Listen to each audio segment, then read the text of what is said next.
Hey guys, welcome to another collection episode. I know it's been quite a while since I've done a video, but I finally felt like it was time for me to show you guys all the Megadeth stuff that I have.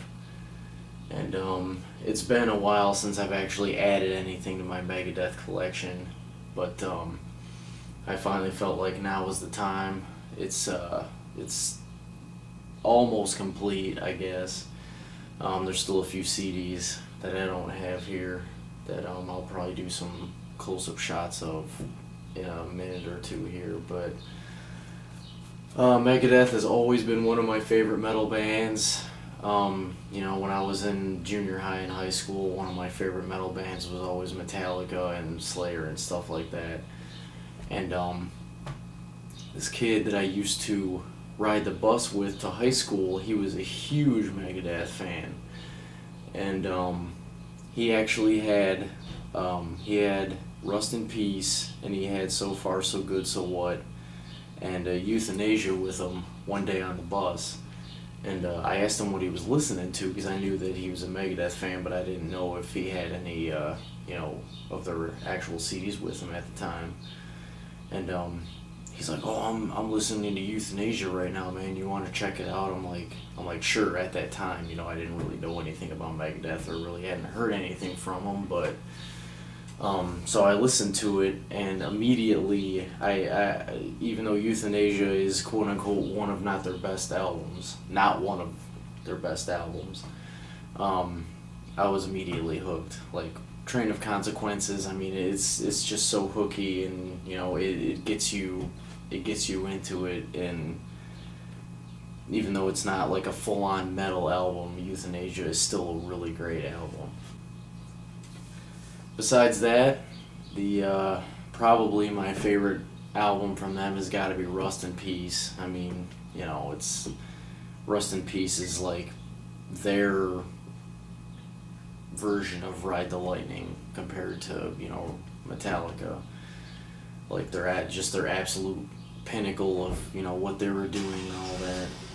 And it's definitely a more complex thrash album. There's a lot more going on, and the structures are a lot more complicated, and the solos are just freaking crisp and fantastic. And there's just a lot of great things about that album, and that's why it's like a gold platinum album.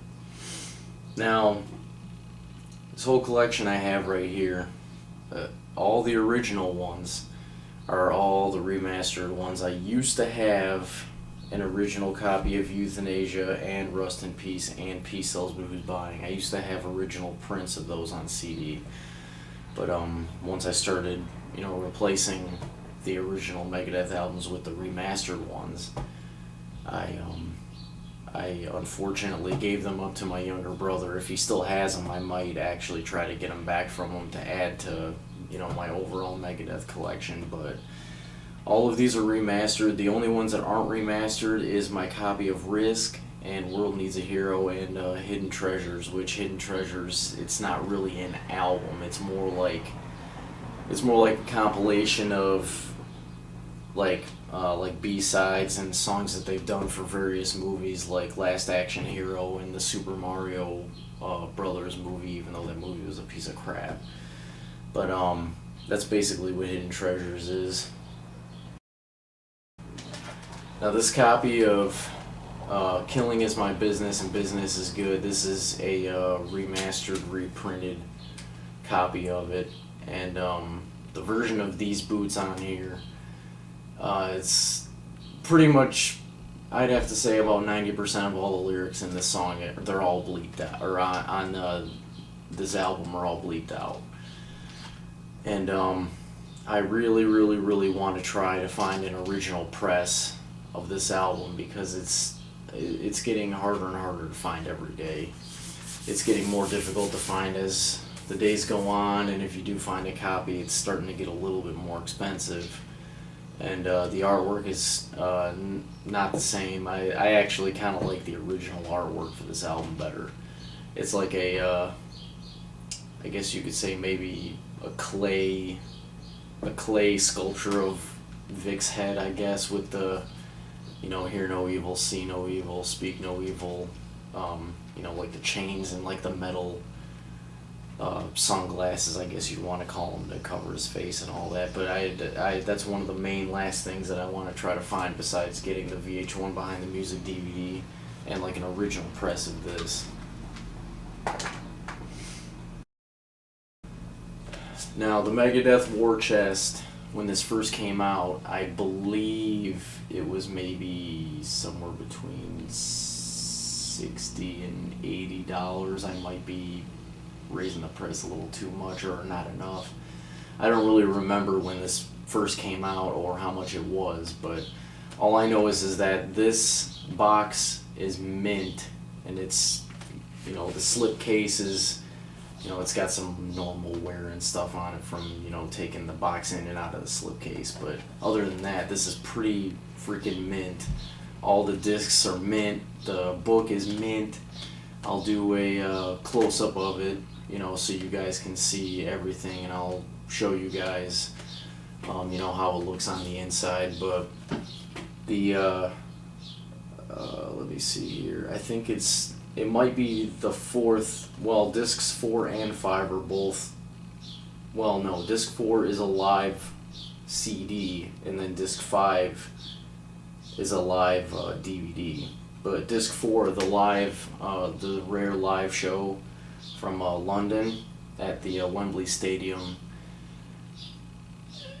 it's freaking brutal. Like, I know some people that really aren't into thrash all that much, that are more like on the death metal side, you can't really say thrash is brutal, but the quality of it and like the tone and just like the energy and aggression on that live show on disc 4 in the War Chest it's just freaking heavy, and it's aggressive, and it's so brutal.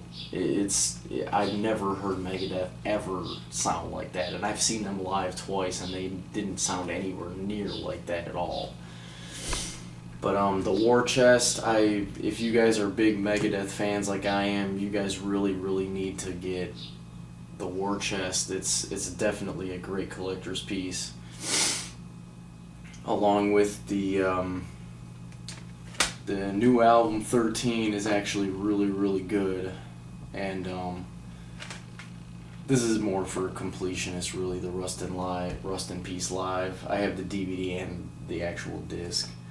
If you're like a really big fan like I am, and you have to have everything, like the newer albums, you know, a lot of people don't really like them all that much, but I actually really like Endgame, and I like United Abominations, and The System Has Failed and stuff like that. Like, I like all those newer albums that they've done recently.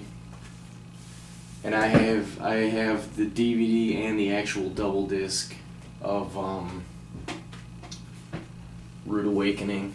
This is actually this double disc and the DVD are both I think when I first started buying Megadeth stuff, I started at the end with the newest stuff and I went backwards. But this and the double disc is one of the first few things that I bought when I started getting Megadeth stuff. Alright guys, well, I do have a t-shirt also really quickly here. It's the Rust in Peace anniversary shirt, and it says 1990 to 2010 on it. And it's got, you know, the Rust in Peace artwork on the front. And let me show this to you again, because I don't think I did that right the first time. But yeah, I got this shirt at Hot Topic. It's a pretty cool shirt.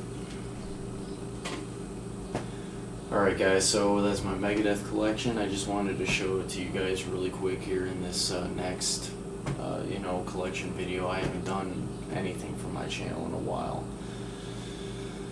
So thank you guys for watching, and I have no idea what collection video I'll do next, but whatever it is, I hope you guys enjoy it and keep it heavy.